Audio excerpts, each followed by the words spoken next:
Most people choose stocks the wrong way.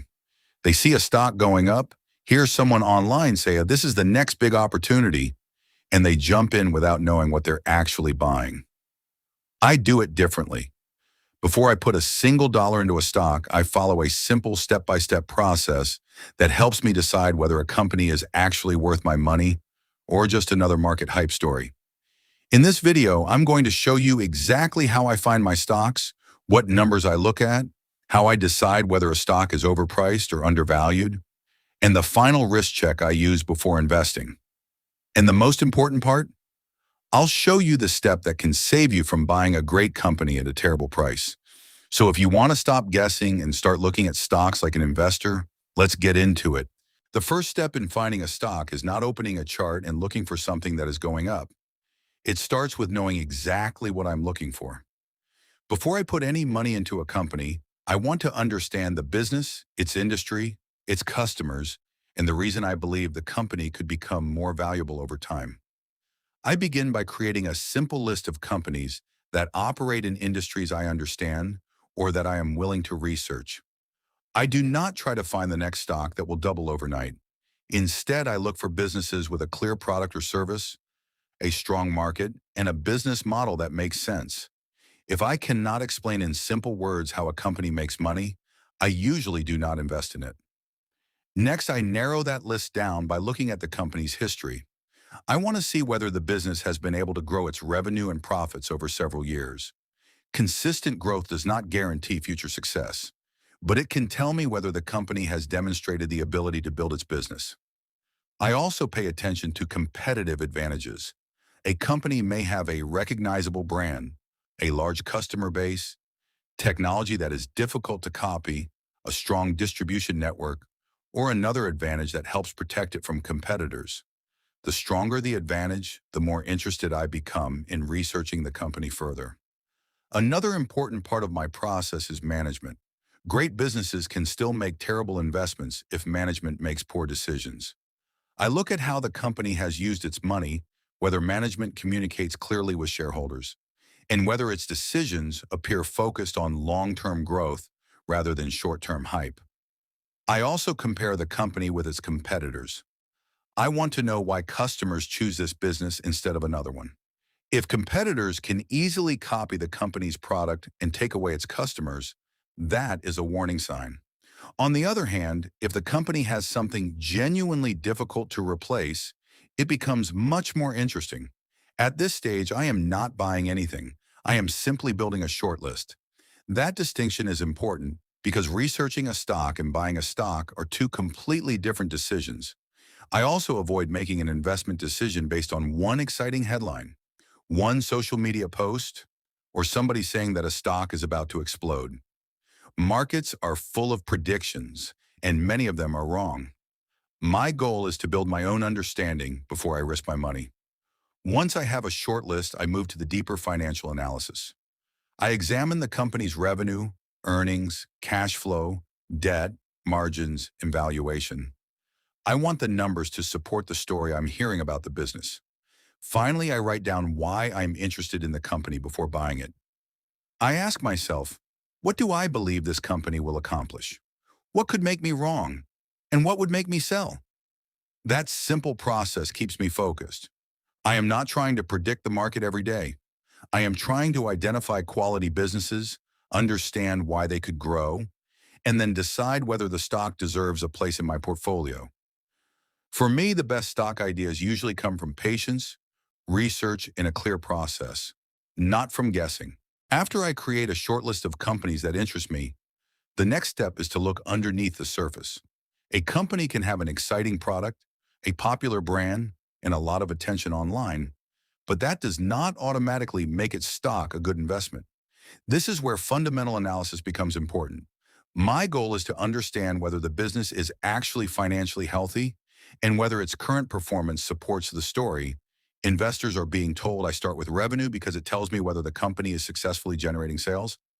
I do not just look at one year's number. I want to see the trend over several years. If revenue is consistently increasing, that can be a positive sign that the company's products or services are finding more customers. But I also ask why revenue is growing. Growth caused by a temporary event is very different from growth created by a strong, sustainable business. Next, I look at profitability. Revenue alone does not tell me whether a company is making money. I examine operating profit, net income, and profit margins. If a company is increasing sales but losing more money every year, I want to understand why. Sometimes a young company may intentionally spend heavily to expand, but I need to know whether there is a realistic path towards sustainable profitability. Cash flow is another major part of my analysis. Accounting profits can sometimes make a company look healthier than it really is, so I pay attention to how much actual cash the business generates. Strong and consistent free cash flow can give a company flexibility to invest in growth, reduce debt, repurchase shares, or return money to shareholders. Then I look at debt. Debt is not automatically bad. Many successful companies use debt to finance expansion. The problem comes when debt becomes difficult to manage. I compare the company's debt with its earnings and cash generation and consider whether it could continue making its payments during a difficult economic period. I also examine margins. If a company's profit margin is improving over time, it may indicate that the business is becoming more efficient or gaining pricing power. If margins are constantly shrinking, I want to know what is causing the pressure. Rising costs, increased competition, or falling demand can all affect profitability. Another thing I look at is the number of shares outstanding. If a company continually issues new shares to raise money, existing shareholders can experience dilution. That means my ownership percentage can become smaller even if the company itself grows. I then compare these numbers with competitors. A company's financial results become much more meaningful when I know how they compare with similar businesses. If one company consistently produces stronger margins, better cash flow, or healthier returns than its competitors, that can be an important advantage. But numbers are only part of the picture. I also read company reports and try to understand the risk management itself identifies. I want to know what could go wrong. Maybe the company depends heavily on one product, one customer, one geographic market, or a particular technology. Every investment has risks, and understanding those risks is just as important as understanding the potential rewards. Most importantly, I never assume that a financially strong company is automatically a good stock to buy. A great business can become a poor investment if investors pay an unreasonable price for it. That is why fundamental analysis is really about answering one simple question. Is this a healthy business with a realistic opportunity to grow? Once I have a reasonable answer, I can move to the next stage, figuring out whether the stock's current price actually makes sense. Once I have found a company that looks financially strong, I still have one major question to answer: am I paying a reasonable price for it? This is where valuation becomes one of the most important parts of my stock selection process. A great company is not automatically a great investment if its stock price already assumes years of perfect growth. I start by looking at the company's price compared with its earnings. The price-to-earnings ratio, or P/E ratio, can give me a quick idea of how much investors are currently paying for each dollar of the company's earnings. But I never use the P/E ratio by itself. A high P/E can sometimes be justified when a company has strong growth potential, while a low P/E does not necessarily mean the stock is cheap. There could be serious problems hidden behind that low valuation. I also compare the company's valuation with similar businesses in the same industry. This helps me understand whether investors are giving the company an unusually high or low valuation compared with its competitors. However, I also consider differences in growth, profitability, debt, and business quality before making any conclusion. Growth is especially important. If a company is growing earnings quickly and has a strong competitive position, investors may be willing to pay a higher valuation. But if the company is growing slowly while trading at an extremely high valuation, I become much more cautious. Another useful approach is to think about the company's future rather than only its current numbers. I ask myself what the business could realistically look like 5 or 10 years from now. How large could its market become? Can its revenue continue growing? Can margins improve? And most importantly, what assumptions would need to be true for today's price to make sense? This is where I try to separate realistic expectations from excitement. If my investment thesis requires the company to grow at an extraordinary rate for many years just to justify today's price, the margin of safety may be too small. I also pay attention to market sentiment. Sometimes investors become extremely optimistic about a popular company, pushing its price far beyond what the underlying business can reasonably support. At other times, fear can push the price down even though the company's long-term fundamentals remain strong. Neither extreme should automatically determine my decision. I don't necessarily need to find the cheapest stock in the market. Instead, I want to find a strong business at a price that gives me a reasonable chance of achieving a good long-term return. The final question I ask is simple: if the stock price dropped tomorrow, would I still believe in the business? If the answer is no, I may be investing based on price movement rather than the company itself. Valuation is therefore not about finding a perfect number. It is about creating a reasonable range of what I believe the business could be worth and comparing that estimate with the current market price. If the price looks reasonable and the business remains attractive, I can continue to the final stage of my process, checking the risks, deciding how much I am willing to invest, and defining what would make me change my mind. Before I finally buy a stock, I want to make sure I understand not only why the investment could work, but also what could make me wrong.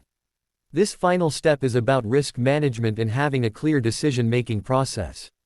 No matter how attractive a company looks, there is no such thing as a completely risk-free investment. I start by writing down my investment thesis in simple language. I want to be able to explain why I am interested in the company without relying on complicated financial terms. Maybe the business has a strong competitive advantage, operates in a growing industry, has improving financial results, or has a product that I believe can become much more valuable over time. If I cannot clearly explain my reason for investing, I take that as a warning sign. Next, I identify the biggest risks. I ask what could cause the company to perform worse than expected. Could a competitor take market share? Could demand fall? Could regulations change? Could the company accumulate too much debt? Could management make poor decisions? Thinking about these possibilities before investing helps me avoid becoming emotionally attached to the stock. I also think about how much of my portfolio should go into one company. Even if I have strong confidence in a stock, I don't want one investment to have the power to destroy my entire portfolio. Diversification can reduce the impact of a single company performing badly. Another important part of risk management is understanding my own time horizon. If I might need the money next month or next year, putting it into a volatile stock may not be appropriate. Stocks can fall significantly in the short term, even when the underlying business remains strong. I want to invest money that I can realistically leave invested for the long term. I also decide what would make me reconsider the investment. This is extremely important. Before buying, I ask myself what information would prove my original thesis wrong. If revenue begins falling for a serious reason, debt becomes unmanageable, management loses its credibility, or the competitive advantage disappears, I need to be willing to change my mind. At the same time, I don't automatically sell just because the stock price falls. A falling price and a damaged business are not always the same thing. If the business remains fundamentally strong and the original reasons for investing are still valid, a temporary decline may simply be market volatility. I also avoid making decisions based on emotions. Fear can make investors sell at the worst possible moment, while greed can make them buy after a stock has already risen dramatically. Having a written plan helps me stay focused when the market becomes unpredictable. Finally, I review my investments regularly rather than watching every price movement. My goal isn't to predict what the market will do tomorrow. My goal is to own businesses that I believe can create value over many years while accepting that uncertainty and losses are part of investing. For me, the final decision comes down to 3 questions. Do I understand the business? Is the price reasonable? And am I comfortable with the risks? If the answer to all 3 is yes, the stock may deserve further consideration. If even one answer is unclear, I would rather wait than invest simply because I feel pressured to make a decision.